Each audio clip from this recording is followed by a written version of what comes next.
Champion ટ્રોફીમાં team ઇન્ડિયાની જીત થતાં દેશભરમાં જશ્નનો માહોલ. ઉજવણી કરવામાં સુરતી લાલાઓ પણ પાછળ નથી રહ્યા. સુરતના રસ્તાઓ પર મોટી સંખ્યામાં લોકો ઢોલ નગારા સાથે ઉતરી આવતા વાહનોના પૈડા થંભી ગયા હતા. ચેમ્પિયનશિપ ટ્રોફીની ફાઇનલ મેચમાં ન્યૂઝીલેન્ડ સામે ટીમ ઇન્ડિયાની જીત થતાં દેશભરમાં જશ્નનો માહોલ છે. ગુજરાતમાં પણ અમદાવાદ, સુરત, વડોદરા, રાજકોટ સહિતના શહેરોમાં હોળી પૂર્વે દિવાળી જેવો માહોલ જોવા મળ્યો. ટીમ ઇન્ડિયાની જીતને વધાવવા માટે લોકો રસ્તા ઉપર ઉતરી આવ્યા, હર્ષોલ્લાસ સાથે વિજયને વધાવ્યો છે. બીજી તરફ અનેક જગ્યાએ લોકોએ ફટાકડા ફોડી જીતની ઉજવણી કરી છે. સુરતના ભાગડ વિસ્તારમાં હજારોની સંખ્યામાં લોકો એકત્રિત થતા લોકોના ટોળા જોવા મળ્યા છે. ટ્રાફિક ચોકી પર કેટલાક યુવાનો ચડી જતા પોલીસે નીચે ઉતારવા પડ્યા. સુરત શહેરમાં ઠેર ઠેર લોકો એકત્રિત થવા લાગતા અનેક જગ્યાએ ટ્રાફિક સમસ્યા સર્જાયા. દરમિયાન કાયદોની વ્યવસ્થા જળવાઈ રહે તે માટે સુરત પોલીસનો કાફલો રસ્તા પર ઉતરી આવ્યો. અંકિતા શાહ. આજે ટીમ ઇન્ડિયાની જીત થઈ છે, કેટલી ખુશી, કેવો માહોલ?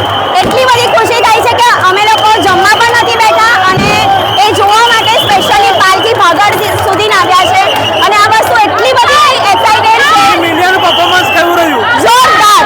છેલ્લી મિનિટ સુધી અમે જે ખુશી એન્જોય કરી છે તેની કોઈ હદ નથી. રોહિત શર્મા માટે બે શબ્દ. રોહિત શર્માએ જે 4 સિક્સર માર્યા છે, એને જે સેન્ચુરી સુધી એને મહેનત કરી છે, really we are proud of that and we are so happy. 2017 નો બદલો આપણે લીધો આજે. ડેફિનેટલી રિયલી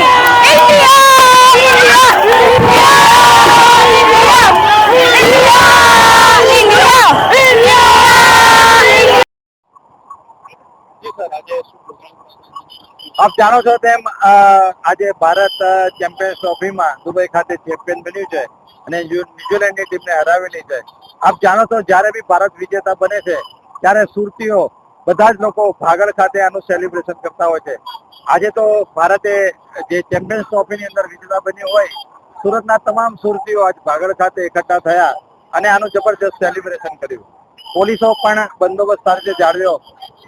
જે પ્રજા છે એના જે ઉત્સાહ છે એની સાથે સહભાગી બની અને આજે વિજય છે એને ઉજવ્યો. પોલીસે ક્યારેય કોઈ રોકટોક કરી નથી જ્યારે ભારત વિજેતા બને છે ત્યારે, પરંતુ અચૂક પ્રજાને જે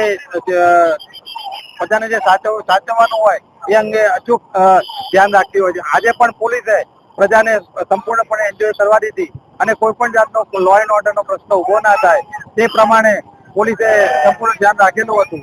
આપ જાણો છો તેમ રમજાન મહિનો પવિત્ર ચાલતો હોય, મુસ્લિમ બિરાદરોનો પવિત્ર રમજાન મહિનામાં જે લોકો રોજા પાડતા હોય અને રોજા જયારે ખોલતા હોય ત્યારે એકદમ રસ્તા ઉપર પબ્લિક હોય છે, પરંતુ આજે મુસ્લિમ બિરાદરો પણ આજ જયારે ભારતનો જે વિજય થયો છે તેની અંદર ઉત્સાહ એ લોકોએ પણ ઉજવેલો છે અને તમામ સુરતીઓએ આજે સંપૂર્ણપણે વ્યવસ્થિત રીતે ભારતનો વિજય ઉજવેલો છે અને ભારતીયોને તમામ લોકોને હું આજે જે વિજય મેળવ્યો છે તેમાં હું બધાને અભિનંદન આપું છું. Thank you.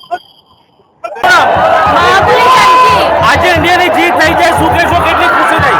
બહુ જ પ્રાઉડ મોમેન્ટ છે, બહુ જ સારું લાગે છે, બહુ જ મજા આવે છે. ઇન્ડિયાનો મેચ મેં પણ આજે જોયો છે, બહુ જ પ્રાઉડ ફીલ થાય છે. તમે માનો છો 2017 નો બદલો આપણે આજે લીધો? આજે પૂરા બધા જ બદલા આજે લેવાઈ ગયા છે. ઇન્ડિયાના બદલા લીધો આજે. પૂરા બદલા લીધો છે. ટીમ ઇન્ડિયાનું પરફોર્મન્સ કેવું રહ્યું? બહુ જ ફાઇન હતું, બહુ જ ફાઇન બધા જ એમાં છે મૂક્યા છે.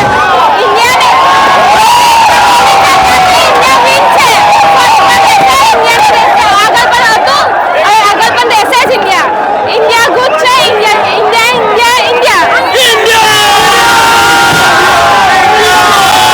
Bureau report S9 news Surat.